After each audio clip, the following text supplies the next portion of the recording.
আমাদের কিন্তু জীবনে চলার পথে একটা গাইডেন্সের খুব দরকার হয়। কি করা উচিত, কি করা উচিত নয়, কিভাবে চলা উচিত, কিভাবে চলা উচিত নয়।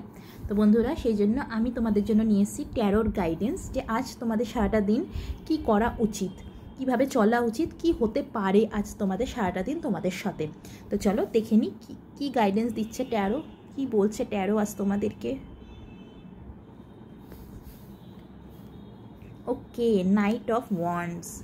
আচ্ছা, আজ সারাটা দিন তোমরা কোনো একটা বিষয় বস্তু নিয়ে প্রচণ্ড পরিমাণে ভয় পেয়ে যাবে, প্রচণ্ড পরিমাণে। এতটাই তোমাদের মনের মধ্যে ভয় চলে আসবে যে তোমরা খুব স্লো হয়ে যাবে সেই জিনিসটার ওপর। সেই কাজের ওপর হতে পারে, রিলেশনশিপে হতে পারে, যে বিষয় হোক, বা স্বাস্থ্যের দিকেও হতে পারে। যে খুব ভালো হয়তো তোমার মনের মধ্যে একটা বিশ্বাস ছিল যে এই সম্পর্কটা ঠিক হয়ে যাবে, এই সম্পর্কটা খুব ভালো, এরাই আমার নিজের, কিন্তু এমন একটা কিছু হবে যার জন্য তুমি ভয় পেয়ে যাবে, আর তুমি সেখান থেকে মুভ অন করার চেষ্টা করবে, ব্যাকআউট করবে, খুব স্লো হয়ে যাবে। ঠিক তেমনই কর্মক্ষেত্রেও হতে পারে, তুমি কিছু একটা বিষয় নিয়ে ভয় পেয়ে যাবে, আর ভয় পেয়ে তুমি সেখান থেকে সরে যাবে, খুব স্লো হয়ে যাবে। স্বাস্থ্যক্ষেত্রেও একই জিনিস বলবো আমি। তোমার খুব কনফিডেন্স ছিল ট্রিটমেন্ট নিয়ে, তোমার নিজের স্বাস্থ্য নিয়ে। এবার হয়তো তুমি কিছু একটা টেস্ট করিয়েছো বা কিছু একটা করিয়েছো, যার ফলে যে রিপোর্টটা একটু হয়তো 19-20 হয়েছে, কিন্তু সেটা দেখেই তুমি প্রচণ্ড পরিমাণে ভয় পেয়ে গেছো। ভয় পেয়ে গিয়ে তুমি স্লো হয়ে গেছো। তুমি আগে ট্রিটমেন্ট করার কথা ভাবছো, কী করবো তুমি বুঝে উঠতে পারছো না। তো আজ সারাটা দিন তোমার সাথে এমনটাই হতে চলেছে। কোনো কিছু একটা বিষয় নিয়ে তুমি প্রচণ্ড পরিমাণে ভয় পেয়ে গেছো, আর যার ফলে তুমি খুব স্লো হয়ে যাবে আর সারাটা দিন। তুমি তোমার কাজের যে স্পিড, তোমার যে সেই জোশ, সেটা কোনোভাবে আজ কিন্তু সারাটা দিন থাকবে না। কিন্তু এই ভয়টা তুমি কেন পাচ্ছ, কিসের জন্য, কি রিজন এই ভয়টার, কি রিজন? 4 of swords. একদম, এই যে ভয়টা তুমি পাবে, ভয়টা পেয়ে তুমি এত স্লো হয়ে যাবে, এই ভয়টা তোমার নেগেটিভ চিন্তা ভাবনার। এই ভয়টা হচ্ছে তোমার নেগেটিভ চিন্তা ভাবনার। এই ভয়টা কিচ্ছু এমন মেজর ইস্যু আজ সারাটা দিন তোমার হবে না। তবে যেটাই হবে খুব মাইনর হবে, কিন্তু তুমি তোমার চিন্তা ভাবনা, তুমি তোমার নেগেটিভ চিন্তা ভাবনার দ্বারা সেই মাইনর জিনিসটাকে না প্রচণ্ড একটা বিশাল বড় আকারে ধারণ করে ফেলবে। তোমার মনে হবে যে এটা এত বড় একটা ইস্যু হয়ে গেল, তুমি প্রচণ্ড পরিমাণে ঘাবড়ে যাবে। কেন ঘাবড়ে যাবে? শুধুমাত্র তোমার নেগেটিভ চিন্তা ভাবনার জন্য। তাই তোমাদের জন্য এটাই গাইডেন্স, নেগেটিভ চিন্তা ভাবনাকে ছাড়ো, বাদ দাও। কারণ কি, যে ইস্যুটাই আসবে সেখান থেকে বেরোনোরও কিন্তু রাস্তা আছে, হোপ আছে।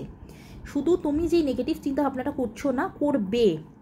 যখনই কোনো একটা খারাপ সিচুয়েশান আসবে, তুমি এক্সট্রিম লেভেলে নেগেটিভ হয়ে যাবে। তো তোমাদের জন্য এটাই গাইডেন্স, এই নেগেটিভ চিন্তা ভাবনাটা করো না। আর যদি মনের মধ্যে আসেও, সেখান থেকে বেরো। এইভাবে স্লো মোশন হয়ে যেও না। স্লো হয়ে গেলে কিন্তু কখনোই সেটা ঠিক হয় না, সেটা ঠিক হয় না। ব্যালেন্স, তোমাদেরকে বলা হচ্ছে ব্যালেন্স করো, ব্যালেন্স করো তোমার নেগেটিভ চিন্তা ভাবনা আর তুমি যে ঘাবড়ে যাচ্ছ, স্লো হয়ে যাচ্ছ, এই সবের মধ্যে, তোমার চিন্তা ভাবনার মধ্যে তোমাকে ব্যালেন্স করতে বলা হচ্ছে। এটা হচ্ছে মাইন্ড মেজর কার্ড, এটা হচ্ছে একটা খুব ইম্পর্টেন্স, দ্য টেম্পারেন্স।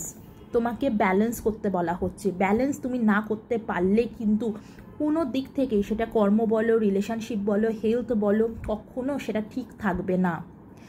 সব কিছু ঠিক রাখার জন্য জীবনে ব্যালেন্স করাটা খুব গুরুত্বপূর্ণ। যতক্ষণ না তুমি ব্যালেন্স করতে পারবে তোমার জীবনে, ততক্ষণ কিন্তু কোনো দিক থেকেই তুমি সাকসেস পাবে না বন্ধুরা। সেই জন্য জীবনে ব্যালেন্স করো। হ্যাঁ, আজকে যেটাই ঘটুক না কেন, ভয় না পেয়ে সেটাকে ব্যালেন্স করো, চিন্তা ভাবনা করো সেই ভয় থেকে কি করে বেরোবো। ভয়কে জয় করো, ভয়কে জয় করতে বলা হচ্ছে তোমাকে।